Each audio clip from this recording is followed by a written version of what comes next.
কলম্বো টেস্টের প্রথম দিন পুরোপুরি ভারতের ছিল না। শেষ বিকেলে দুটো উইকেট হারানোর কারণে, বিশেষ করে দিনের খেলার শেষ ওভারটাতে রবীন্দ্র জাদেজার উইকেট হারানোর কারণে। কিন্তু দ্বিতীয় দিনটা ভারতের, পুরোপুরি ভারতের, এবং সেইটা শেষ সময়ে দুইটা উইকেট শ্রীলঙ্কার তুলে নেওয়ার কারণে। 9 উইকেটে 503 রান তুলে ভারত তাদের প্রথম ইনিংস ঘোষণা করেছে। শ্রীলঙ্কা 3 ওভার যে ব্যাটিং এর সুযোগ পেয়েছে তাতেই তারা 8 রান তুলতে হারিয়ে ফেলেছে 2 উইকেট।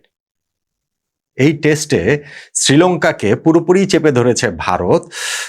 ভারত এবং জয়ের মাঝখানে এখন যতটা বড় ব্যবধান হয়ে শ্রীলঙ্কা আছে, মানে এখনো তো টেস্টের ফার্স্ট ইনিংসে একটা মাত্র ইনিংস গিয়েছে, এখনো 3টা দিন বাকি রয়েছে। স্টিল বলা যায় ভারতের যে আধিপত্য, তাতে করে শ্রীলঙ্কা যতটা তাদের সামনে বড় প্রতিপক্ষ, বৃষ্টিও তার চেয়ে কম বড় প্রতিপক্ষ নয়, অথবা বৃষ্টির চেয়ে শ্রীলঙ্কা বড় প্রতিপক্ষ নয়। এইভাবে আমরা জিনিসটাকে দেখতে পারি। কলম্বো টেস্টের দ্বিতীয় দিন ভারত কিভাবে নিজেদের করে নিয়েছে এবং সেইখানটাতে কোন জায়গাটা আসলে মোমেন্ট অফ দ্য ডে এবং এই টেস্টের গতিপথটা কি হতে যাচ্ছে, সবকিছু মিলে একটু আলোচনাটা করছি। দেখুন, প্রথম দিন ভারত 300 রান তুলেছিল 5 উইকেট হারিয়ে, এবং সেইখানটাতে আমি বলছিলাম যে দিনটা পুরোপুরি তাদের হতে পারতো, হয়নি। কেননা দিনের খেলার প্রথম ভাগটাতে দুটো উইকেট তারা খেলার ধারার বিপরীতে শ্রীলঙ্কাকে গিফট করে এসেছে, সেটা KL রাহুলের, সেইটা শুভমান গিলের, এবং দিনের খেলার শেষ ভাগে 2টা উইকেট তারা হারিয়েছে। ওইটা আবার ঠিক গিফট করেছে বলা যাবে না। ওই সেঞ্চুরিয়ান দেবদূত পাডিক্কাল তিনি আউট হয়েছেন এবং একদম লাস্ট ওভারটাতে গিয়ে রবীন্দ্র জাদেজা উইকেটটা হারিয়েছেন। এখন যখন 5 উইকেটে 300, তারপরে ভারত তো একটা মোটামুটি কমান্ডিং পজিশনে ছিল, সেইটাকে পুরোপুরি নিজেদের করে নিতে আমি বলছিলাম যে ধরেন 450 রান করতে হবে। ভারত তো সেটা 500 প্লাস করে তারপরে ইনিংস ঘোষণা করেছে, এবং আজকের যে খেলা সেকেন্ড ডেতে, সেইখানটাতে সেকেন্ড ওভারটাতেই কিন্তু তারা সারাংশ জৈনের উইকেট হারিয়েছে, ফার্স্ট উইকেট দিনের হারিয়েছে, এবং তারপরে ক্রিজে এসেছেন ঋষভ পান্ট। আগের দিন যিনি ওই শর্ট ডেলিভারিতে হাতে কবজির এইখানটাতে লেগে রিটায়ার্ড হার্ট হয়ে প্যাভিলিয়নে ফেরত গিয়েছিলেন, এবং তিনি যে ফেরত আসবেন সেটা তো বোঝাই যাচ্ছিল, এবং ফেরত যখন তিনি এসেছেন শ্রীলঙ্কানরা যে আবার তাকে সেই শর্ট পিচ ডেলিভারিতে আনসেটেল করতে চাইবে সেটাও আসলে বোঝা যাচ্ছিল, এবং সেটার রিয়াকশন ঋষভ পান্ট কিভাবে দেখাবেন সেটাও বোঝা যাচ্ছিল। ঋষভ পান্ট ঠিকই কিন্তু হচ্ছে কি ওই যে একটা ছক্কা মেরেছেন যে ওইরকম একটা ডেলিভারিতে, শর্ট পিচ ডেলিভারিতে, যেইটা কলম্বোর একেবারে ওই সোলার প্যানেলের ছাদের উপরে গিয়ে পড়েছে, বলই হারিয়ে গিয়েছে। ফলে ওই যে একটা কনফিডেন্স পেয়ে গেছে, ধ্রুব জুরেলের সঙ্গে পার্টনারশিপ করেছেন, এবং সেই পার্টনারশিপেই কিন্তু ভারতের ম্যাচে অবস্থানটা আরো অনেক বেশি জোরালো হয়েছে। এই দুইজন মিলে লাঞ্চ পর্যন্ত কোনো উইকেট হারাতে দেননি। 6 উইকেটে 419 রান নিয়ে ভারত লাঞ্চে গিয়েছে, এবং লাঞ্চের পরে প্রথম বলটাতে আবার সেই আউট হয়ে গিয়েছেন ঋষভ পান্ট 63 রান করে। ধ্রুব জুরেল তখন ছিল, মানে পান্ট যেরকম ছিলেন হচ্ছে গিয়ে ওই ধুমধারাক্কা পেটানো, মারা, প্রতিপক্ষের মনোবল ভেঙে দেওয়া, অন্যদিকে আবার ধ্রুব জুরেল তিনি একেবারে শান্ত, সৌম্য, প্রপার টেস্ট ব্যাটিং করে এগিয়ে যাচ্ছিলেন, এবং অন্য সাইড থেকে এই পান্টের সঙ্গে পার্টনারশিপটা তো তার হয়েছে, 152 বলে 112 রানের জুটি হয়েছে, এবং তারপরেও গিয়ে মানব সুতার ইভেন মোহাম্মদ সিরাজের সঙ্গেও তিনি হচ্ছে গিয়ে ভালো পার্টনারশিপ করেছেন, ভালো সঙ্গ তারা তাকে দিয়েছেন, এবং এই করেই তিনি তার নিজের দ্বিতীয় টেস্ট সেঞ্চুরিটাতে পৌঁছে যান। সেটা অবশ্য বেশ নাটকীয় অর্থে যে 99 রানে পৌঁছে যাওয়ার পরে বেশ কিছু সময় ওই জায়গাটাতে স্টাক ছিলেন, মনে হয় 12 বল তিনি ওই 99 থেকে আর সেঞ্চুরিতে পৌঁছতে পারছিলেন না, এবং যখন তিনি সেঞ্চুরিতে পৌঁছার জন্য একটা সিঙ্গেল নেয়ার জন্য মিড অফে বল ঠেলেই দৌড় দিয়েছিলেন, মিড অফ থেকে ফিল্ডার যদি এটা সরাসরি থ্রোতে স্ট্যাম্পে লাগিয়ে দিতে পারতো তাহলে 99 রানে আউট হয়ে যেতে পারতেন ধ্রুব জুরেল। ফিল্ডার সেটা মিস করেছে, ধ্রুব জুরেল তার সেকেন্ড টেস্ট সেঞ্চুরিটা পেয়ে গিয়েছেন। ভারত এই জায়গায় ক্যাপ্টেন শুভমান গিল ওয়েট করছিলেন যে 500 রান কখন হবে, 500 রান হলেই ইনিংস আসলে ঘোষণা করা হবে, এবং জাস্ট 500 রান হয়ে যাওয়ার পর 503 রান 9 উইকেটে তারপরেই ভারত ইনিংসটা ঘোষণা করেছে।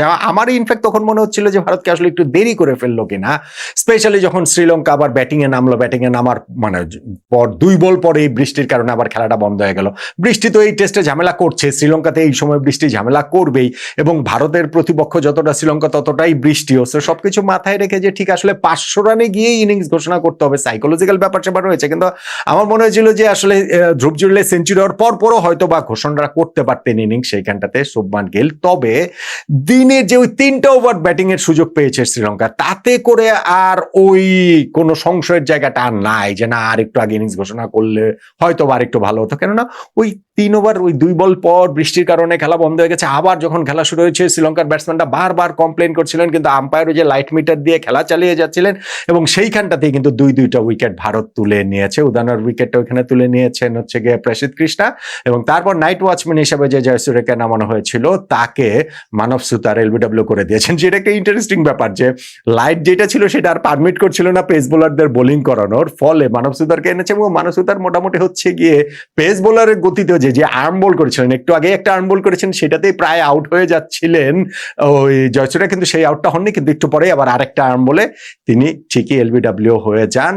ওই হচ্ছে গিয়ে ডিআরএস নিয়েও তার বাঁচা যায়নি। ফলে শ্রীলঙ্কা আসলে ওই জায়গাটাতে তাদের যেইভাবে প্রায় অন্ধকার একটা অবস্থাতে ব্যাটিং করতে হয়েছে, সেই জায়গাটা তাদের ক্ষোভ থাকাটা স্বাভাবিক।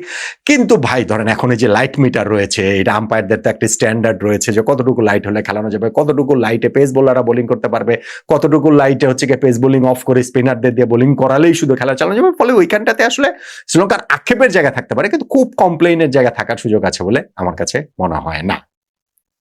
তাহলে যে সেকেন্ড ডেটা গেল, যেটা ফার্স্ট ডেতে ভারত 5 উইকেটে 300 রান ছিল, সেইটা 450 অন্তত ফার্স্ট ইনিংসটা করলে ভালো হতো। সেইটাকে 500 প্লাসে নিয়ে গিয়ে তারা ইনিংস ঘোষণা করেছে 503 রান 9 উইকেটে, এবং তারপরে শ্রীলঙ্কার 2টা উইকেট তুলে নিয়েছে।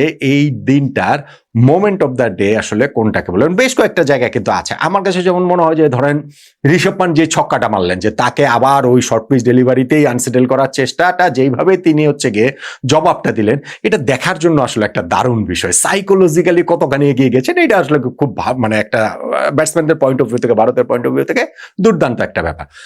মোমেন্ট অফ দ্য ডে বলতে পারেন হচ্ছে গিয়ে ধ্রুব জুড়েলের সেঞ্চুরির মোমেন্টটা। কেননা হচ্ছে গিয়ে ওই সময়টাতে অনেকক্ষণ ধরে তিনি 99 স্টাক হয়েছিলেন, ফাইনালি যখন যে ওই সিঙ্গেলটা নিচ্ছেন সেইটাও ডিরেক্ট হিট হলে রান আউট হয়ে যেতে পারতেন, ফলে ওই জায়গায় একটা নাটকীয় ব্যাপার স্যাপার ছিল, ফলে সেইটাকে মোমেন্ট অফ দ্য ডে বলা যায়। কিন্তু আমার কাছে আসলে মোমেন্ট অফ দ্য ডে সত্যিকার অর্থে দিনের খেলার প্রায় ওই শেষ ভাগে, প্রায় ওই অন্ধকারের মধ্যে হলো না হয় এক নাইট ওয়াচম্যান, তাকে সহজে 2টা উইকেট ভারত তুলে নিয়েছে। তাতে করেই এই থার্ড ডেটা এরপরে গিয়ে ভারত খুব কমান্ডিং অবস্থানে থেকে আরো কমান্ডিং অবস্থানে থেকে শুরু করতে পারবে। সেকেন্ড ডেতে কিন্তু সব মিলিয়ে বৃষ্টি, ব্যাড লাইট সবকিছু মিলিয়ে মাত্র 56 ওভার খেলা হয়েছে। ফলে নেক্সট 3টা দিনেও যে 90 ওভার করে খেলা হবে, বা এই যে ধরেন থার্ড ডেতে খেলা আর্লি শুরু হবে, এগুলো তো আর হবে না।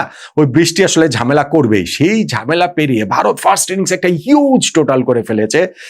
তারা হয়তো বা চাইবে যে আর ওই শ্রীলঙ্কাকে যদি প্রথম ইনিংসটাতেই অল্পতে গুটিয়ে দেওয়া যায়, যদি তাদের ওই যে সময়ের সঙ্গেও যেহেতু লড়াই করতে হবে, তো ওই আর এক ইনিংস ব্যাটিং করেই যদি জয়টা করায়ত্তা করা যায়। কিন্তু স্টিল এটা তো মাত্র 2 দিন গেল, মাত্র এক ইনিংস খেলা গেল, সেকেন্ড ইনিংসটা শুরু হলো, ম্যাচের মাত্র অনেক দূর আসলে যাবার রয়েছে। কিন্তু এই সেকেন্ডের শেষ বেলাটাতে আমার কাছে মনে হয় যে ভারত যে 2টা উইকেট তুলে নিয়েছে, ওই জায়গাটাতেই তারা ম্যাচের বেশ খানিকটা আসলে এগিয়ে গিয়েছে।